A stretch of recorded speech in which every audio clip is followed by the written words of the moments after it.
Oh, hi!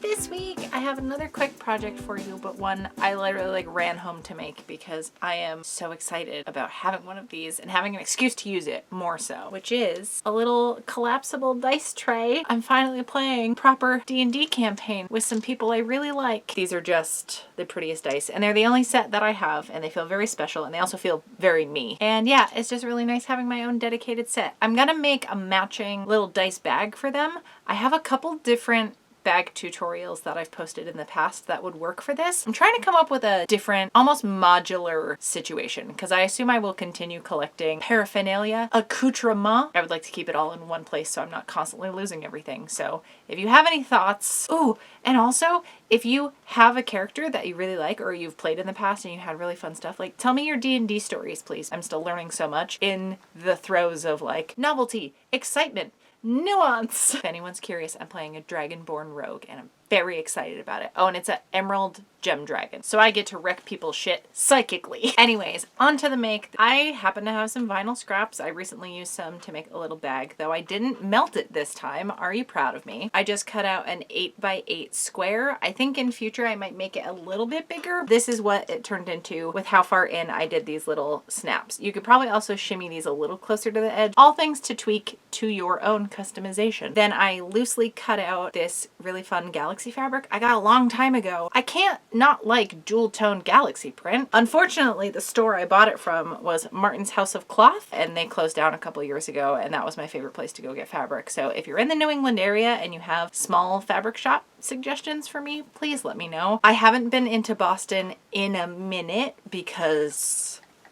but anything in the Boston area in particular, that is a city I visit more often than other cities. Anyways, I loosely cut out a piece of this galaxy fabric around the perimeter of the vinyl because I didn't want to be too Maybe I also need to drink more coffee. I didn't want it to be super finicky. You know me, I like cutting one piece exact and the rest a little bit looser. And then there was this fold in the vinyl that I wanted to try to get out with some heat without melting it. So my fairy god Cheryl sent me this wool pressing mat. It's glorious. The problem is it's not quite thick enough to not make my table hot, so I just have this plank of wood that I keep it on. But it's nice having like a desktop ironing surface, so when I'm making little bags and stuff, I can just pivot in my rolling chair and just like swing around. I don't actually have to get up. And especially with my current body situation, this feels essential at the moment. So I ran the iron over just the mat so it'd be a nice hot surface to press the vinyl on top of to kind of loosen it up a bit without ruining the texture on the finished side of the vinyl. So I put the vinyl face down on the pressing mat once it was all heated up. I put a pressing cloth over the back of the vinyl, though I did end up pressing the actual back of the vinyl itself afterwards with a slightly lower heat, but that got the fold out, and then yeah, the vinyl was nice and floppy. So then I laid the vinyl and the galaxy fabric right sides together and stitched almost all the way around, but I left a gap on one of the edges just so I could flip everything back out. And yeah, I just used a smaller stitch, went around the whole edge, saved for the gap, and then I trimmed everything down. I made sure to clip the corners nice and close without snipping the actual seam, of course, but I did like a 1/4 inch seam allowance once everything was cut down. I wish I had left it a little bit longer on the side where the gap was, and I always think about this when I'm doing a thing, and then I just get a little scissor happy and don't remember to do it as I'm cutting things. But I have the thought and then it quickly disappears out of my brain because it just gives a little extra something to like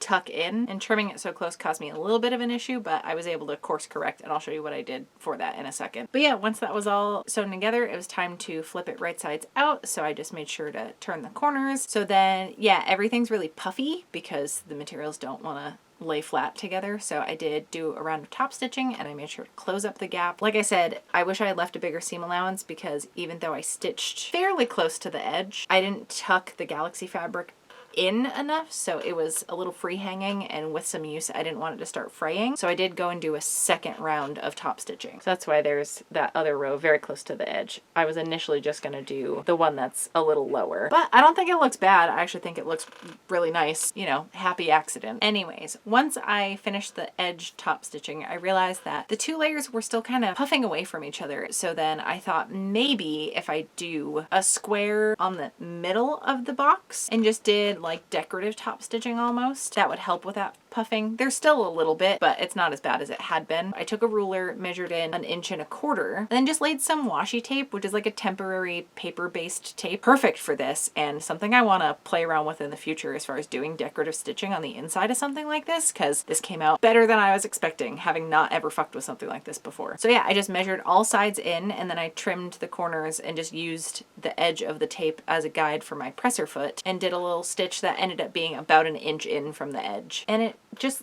looks so nice and professional now, and I'm obsessed with it. Okay, so the very last part is just adding the cam snaps. Obviously, if you have any other kind of like metal snaps or something you want to use, go ahead. My dear friend Jeanette sent me a bunch of cam snaps for like the little plastic ones and a whole like clamp set, and I'm just incredibly fucking spoiled by you all, because I wouldn't be getting through these kinds of projects with this cool new tech, new fancy youngin' shit if it wasn't for you all, because I didn't even know cam snaps existed. Obviously I've seen plastic snaps on things, but it's one of those things that like, can a home sewer do that? You know what I mean? Maybe I just find ways to feel inadequate at every possible opportunity, and that's just a me thing. It's wild to think that like all of this is available to all of us. Making stuff is just the coolest thing in the world. Ugh. There's a reason my channel is called Sewing Nerd, is because I'm a nerd about the sewing.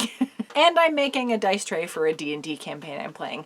It works both ways. To use cam snaps, there are technically 4 pieces, but 2 of them are the same. The ones that are different and that you have to find a matched pair for are, these are their terms, the male part and the female part, but there's a sticky inny bit and a sticky outy bit.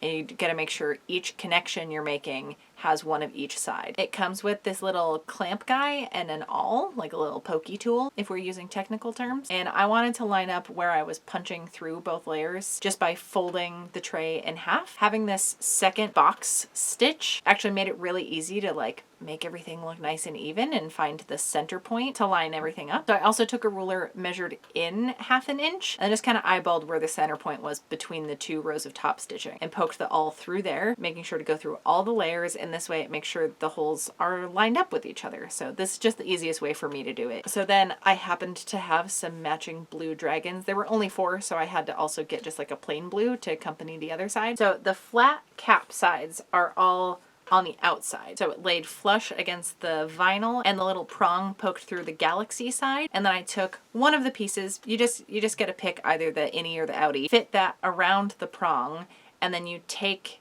the little clamp, you make sure that the cup side of the clamp is hugging the flat cap part, and that the plunger is pushing down the innie or outie pieces that you're using. It works the same for both halves. So you just press, and it's gonna crush that little prong down into the inside of the innie or outie connector bit. Then you just repeat that on the other side of your closure. So I started with the outie piece. I'm gonna use the innie piece now. And then you got this dope little snap. That's all there is to it. So now I can travel with it nice and flat, or I can connect all the pieces and then I have a little tray. I'm very pleased I have a rolling surface where my dice are gonna stay put and not roll onto the floor and potentially have Bert try to eat them, because that is my fear with them, because one fell basically on him the other night, because he's kind of a bite first, ask question later type of guy. This is Bert, by the way, if you are unacquainted. I just woke him up from a nap, so he's not the happiest with me. And hopefully all of y'all already got your Patreon gifts already that may or may not be related to this week's project. But regardless of tier over on Patreon, thank you to all of you for supporting me and letting me work on projects like this and taking time to better my sewing and experiment, and also take time to rest. That's been huge for the past month for me. And yeah, I hope you're all doing well. And again, please tell me D&D stories if you have any. I'm just so excited to get into this genre of nerdery, because I've missed out for most of my life. I will say I have listened to The Adventure Zone. I listened to all of Balance, which, listen, I got so invested in that story that I cried so hard at the finale I had to pull over because I was afraid I was going to get into an accident, because I was full on sobbing so hard in the car. And I have enjoyed some of their other arcs, so like Amnesty especially, and then I have been enjoying Ethersea, though I'm not caught up, so please no spoilers. I did attempt to start Critical Role last night while I was working on some custom orders, and I immediately got overwhelmed. And I know I've been recommended other D&D podcasts, so they're on my list. I am forever behind on every bit of media that I want to watch. So it's not for lack of interest in the thing I've been suggested. Uh-oh, someone is clamoring for some lunch, so we're gonna go. I hope you're all doing well. I know December is usually kind of a bonkers month for everybody, but keep in mind, you're also important. Your needs are also important. I'm sure there's a lot of demands from other people on your time and resources, and some of that should also be allocated to yourself. So that is both to me and to all of you. And we will see you back here with another video next Friday. Thank you so much for hanging out. Don't you like when that happens and it's not, oh, we fucked it real bad, so we gotta make do with the sewing crime that's just occurred?